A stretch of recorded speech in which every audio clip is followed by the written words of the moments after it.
Grateful to him. हमने अपनी पूरी बात उनके सामने रखी और जैसा भी उन्होंने कहा कि दिल्ली के लोगों को न्याय दिलाने के लिए वो, उनकी पार्टी और उनकी पूरी सरकार दिल्ली के लोगों के साथ है। ये बात केवल दिल्ली की नहीं है, ये बात देश के जनतंत्र को बचाने की है। जो अध्यादेश पारित किया गया है वो देश के जनतंत्र के खिलाफ है, संविधान के खिलाफ है। सो उनकी सपोर्ट से हमें बहुत ताकत मिली है और हम इस सपोर्ट के लिए मैं पूरे दिल्ली के लोगों की तरफ से उनका तहे दिल से शुक्रिया अदा करना चाहता हूं। हमारी सरकार दिल्ली में पहली बार जब 2015 में बनी थी, फरवरी 2015 में दिल्ली में हमारी सरकार बनी थी।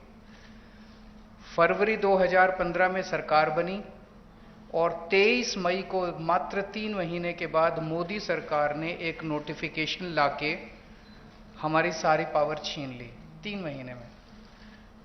तो अब ब्यूरोक्रेसी के ऊपर हमारे से पहले शीला दीक्षित जी की सरकार थी। शीला दीक्षित जी का पूरा कंट्रोल था ब्यूरोक्रेसी के ऊपर, transfer, posting, disciplinary action, creation of new posts. So जितने सर्विस रिलेटेड मैटर्स हैं, शीला दीक्षित जी का पूरा कंट्रोल था। हमारी सरकार आने के बाद 23 मई 2015 को उन्होंने नोटिफिकेशन लाके ये सारी पावर छीन ली। तो as a chief minister of Delhi I can not even transfer post, education secretary, health secretary, deputy secretary, मैं कुछ नहीं कर सकता।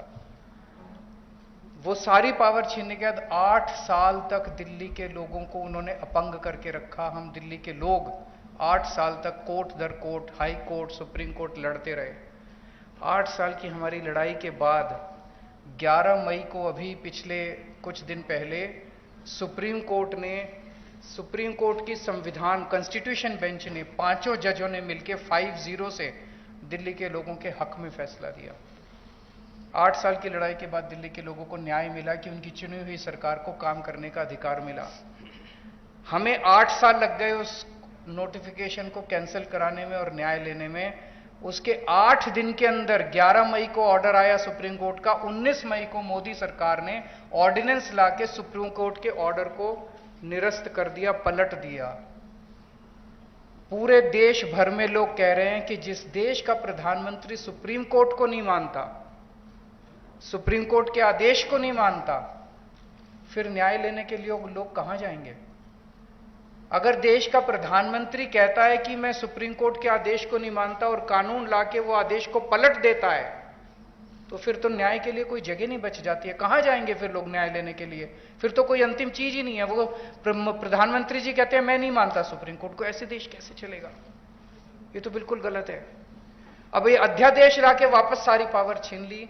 तो एक तरह से, जैसे अभी राव साहब ने बिल्कुल सही बोला, ये अध्यादेश दिल्ली के लोगों का अपमान है, घोर अपमान है। एक तरह से प्रधानमंत्री जी ये कह रहे हैं कि तुम जो मर्जी सरकार चुनो, मैं उसको काम नहीं करने दूंगा। तो दिल्ली के लोगों को चैलेंज कर रहे हैं प्रधानमंत्री मोदी जी कि तुम जो मर्जी सरकार चुनोगे, मैं काम नहीं करने दूंगा। और ये बात केवल दिल्ली के लोगों की नहीं है, पूरे देश में हम लोग देख रहे हैं कि अगर किसी राज्य के अंदर लोग नॉन बीजेपी गवर्नमेंट बना देते हैं तो उसको काम नहीं करने देते। या तो 3 तरीके अपनाते हैं, या तो वहां पे एमएलए खरीद लेते हैं दूसरी पार्टी के, सरकार गिरा देते हैं। कितना हमने देखा, कितनी जगह पे देखा, एमएलए खरीद के सरकार गिरा देते हैं। या एमएलए तोड़ लेते हैं, ईडी भेज के, सीबीआई भेज के, डरा के एमएलए तोड़ लेते हैं, सरकार गिरा देते हैं। या फिर ऑर्डिनेंस ले आते हैं गवर्नर के जरिए, गवर्नर का गलत इस्तेमाल करके सरकार को तंग करते हैं। जैसे आप लोगों के गवर्नर आपके बिल नहीं पास होने देते, काम नहीं करने देते उन लोगों को।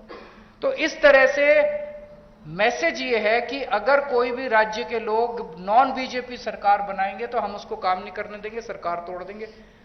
ऐसे देश नहीं चल सकता। ये तो बहुत खतरनाक स्थिति है पूरे देश के सामने। मैं जो पूरे देश भर में घूम रहा हूं समर्थन मांगते हुए, मैं केवल अपने